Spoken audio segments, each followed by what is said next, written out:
Hey there, it's Vicki Howell here to show you how to work crocheted front post spike stitches like you see in this piece. This is a great not only textural stitch, but it's also a really cool technique to use with two yarns like I am here that may be contrast or coordinate and are just subtly different to create a really beautiful woven texture. So you can create these stitches in a pattern as I have, and I'll show you how, that creates these sort of wedges of front post spike stitches, or you could make them at any different ratio that you'd like: short, long, medium, whatever really kind of makes you happy. You do you. So I'm going to show you this wedge version, but you can break this technique apart and make it work for you however you'd like.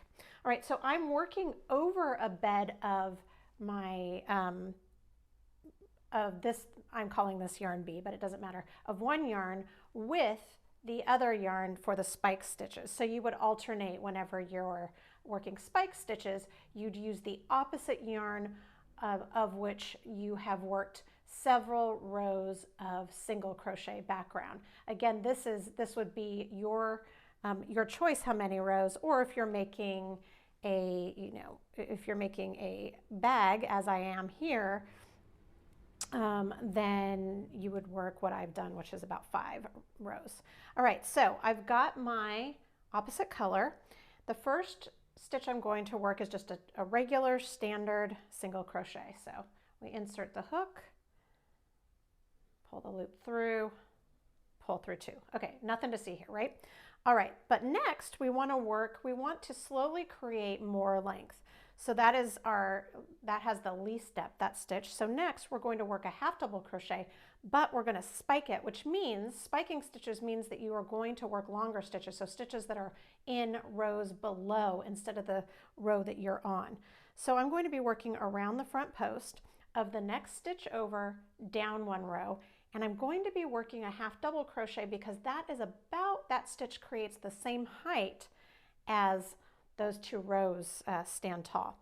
So I'm going to yarn over, I insert the hook from front to back around the front post, yarn over, pull through. So I've got 3 loops on the hook, yarn over, pull through all 3 loops. And so that is my half double crochet front post spike stitch. All right, next I want to go even longer. So I'm going to work over the next stitch, but this time not just go 1 row down, I'm going to go 2 rows down, and I'm going to work a double crochet, which will create a taller stitch that will span all of that fabric. So again, I'm going to yarn over 1 time, insert from front to back, yarn over, pull through. I've got 3 loops on the hook. This time I will yarn over and pull through 2 loops twice, and that is my front post spike double crochet. And so you can see here that we're creating more and more length. All right, and then our longest one for this particular stitch pattern is going to be a triple. And I'm using US terms, but I do have the translations on my website, vickyhowell.com, or you can just use the Googles. All right, so now we want to move over to the next stitch, and we know that we've already worked 1 row, 2 rows, so now we need to work that 3rd row down. So we're going to yarn over twice, insert from front to back around that post, yarn over, pull through. That secures you over around that post, and now you will have 4 loops on the hook. You're going to yarn over and pull through 2 loops 3 times. And that is your triple, sometimes called a treble crochet. And that is your wedge. Now, to begin the next wedge, you are going to work another single crochet again, but I wanted to show it to you because what it also does is you'll see that this creates these spike stitches. The post spike stitches create sort of a double layer of fabric, and we want to secure it to the row that we are working on. And so that means that all we need to do is single crochet.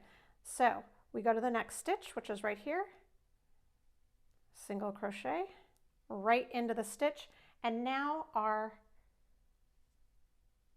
spike stitches are secure and they are at the level of the row that we're working on. And that is all there is to it. Really fun.